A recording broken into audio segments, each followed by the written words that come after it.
Let's face it, you don't have such a good reputation around these parts. There's a lot of men and women who want you dead. Heck, I know sometimes I want you dead too. But not everybody knows you like I do, Arthur. When you're not robbing trains, you get up to other things too. Well, let's call it the many sides to a complex man as yourself. So today, I will be listing the 5 types of players in Red Dead Redemption 2. Let's get into it. Starting off with number 5, we have the Gentleman. See, whoever said a bandit couldn't be nice. This player goes out of their way to be chivalrous and helpful to the people around them. You're the one everybody dumps their problems onto, but it's okay because you're happy to help. Firstly, the Vanderland gang wouldn't be half of what it is without you.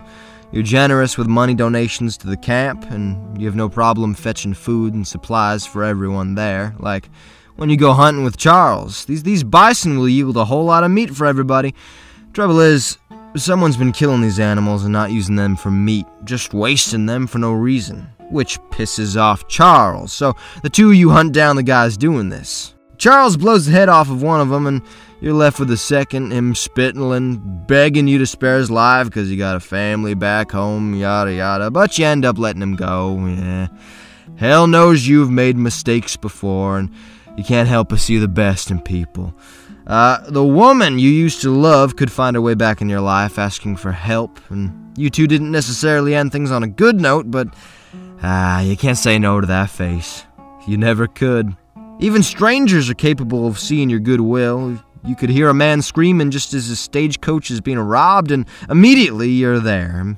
Maybe killing the robbers was excessive, but you didn't want to take any chances. You take him out from behind while they were busy, and when the driver has a chance to get to his feet, he blesses you for all you've done. Even rewards you with the coach's lockbox if you feel like opening it.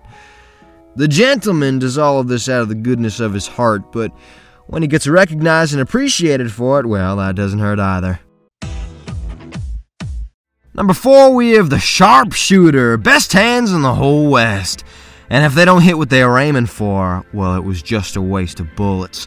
Most people don't worry as much about this. No, they shoot to kill. And as long as that happens, they're content.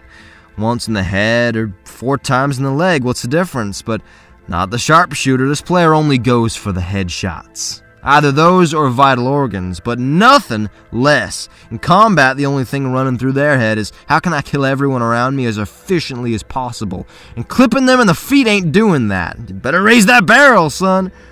Deadeye isn't just a tool to be used, it's a moment of serenity. This is your happy place. The world is quiet, and these rat faces are all lit up in yellow looking at you. With a little bit of patience, you can land headshot after headshot after headshot. Doesn't last forever, though. There's a meter on that thing, but once you run out, you're not worried even a little bit. In real time, you're landing the same hits as before, not missing a beat. You're an automated machine. Your wrist is on a piston of steel as it rotates. And Lord knows you're not happy about it when someone's on the move and you miss them by just a few centimeters. Each one of those feels like 10 steps back, like you gotta go back to hunting big bison targets with Charles just so you feel like you can hit a damn thing. Yeah, the Sharpshooter is critical of themselves, but they have to be. One misplaced shot could mean it's your head that's next. Number 3, we have the Outlaw. Like I said, you have a reputation. It's not like people just made it up. And this is where that lifestyle gets fully embraced. This player lives and breathes violence. As befits their name, they are above the law. Doesn't matter what needs to be done or who needs to die, they get what they want. Rob people right in town if they have to. Why bother sneaking around people's houses like some petty thief? And if it becomes a thing and someone starts shooting, that's no problem. You haven't made it this far not knowing how to be deadly. Waves of men start coming in, and then more waves of men start coming in, but they can't get you. It'll be a ghost town before you decide you want to leave this place. And so the bodies start to pile up. On a horseback, you hear someone calling out. It sounds like they might need help. What do? You run them over. Stomp them right to death. And now he doesn't have any more problems. It's just that easy. Someone else is calling out for help. This time you think you'll get off your horse. That's a lot for you. Looks like he's a fellow criminal. Escaped jail, and now he wants you to break the shackles around his feet. Shooting them should do the trick. All right. So you aim down, and then you aim up, and then you aim up, and then you blow out his kneecap, and you watch him squirm on the grass like the little worm that he is, and then you proceed to beat on him until he dies. You still loot him for some money, but let's be real, you did it because he was looking at you funny. That's the only reason. The Outlaw is a very dangerous person, and it's important you stay out of their way, unless you're looking for trouble.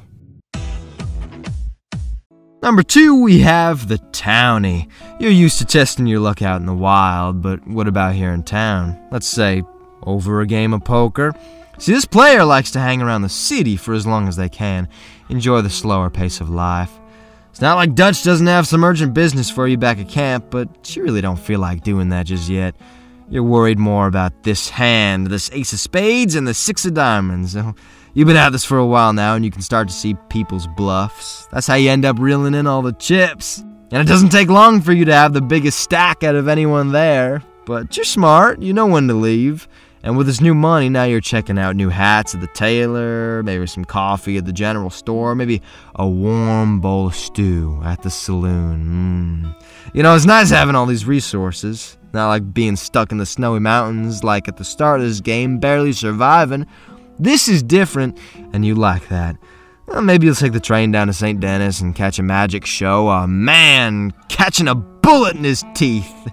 You can stay there cheering as long as you want, but somehow you always end up right back to the games. Things are always more fun when money's involved. So there you are, stabbing furiously in between your fingers, trying to make $5. Your pocket may be growing, but so are the cuts on your hand. But as long as you have that buzz of city noise around you, you're happy right where you are. And number 1, we have the bounty hunter, the best there is for catching the worst there is. See, when you get to a certain point in the story, these bounty hunting missions become available. Now, most people look at them like a side quest. Oh, yeah, I'll get to that when I get to it. But the bounty hunter lives for this kind of work, and they'll travel to cities they haven't even visited yet just to take a look at the wanted posters that are on display there. This is a different kind of person. Yeah, the money's good, but there's more to it than that. They get high off this, tracking down the most elusive of criminals out there. It's a talent, and like any talent, it becomes a drug to its user. Benedict Albright is just one of these targets, wanted for poisoning countless people with his so-called miracle medicine, which is actually toxic and incredibly harmful to humans, which has been killing people.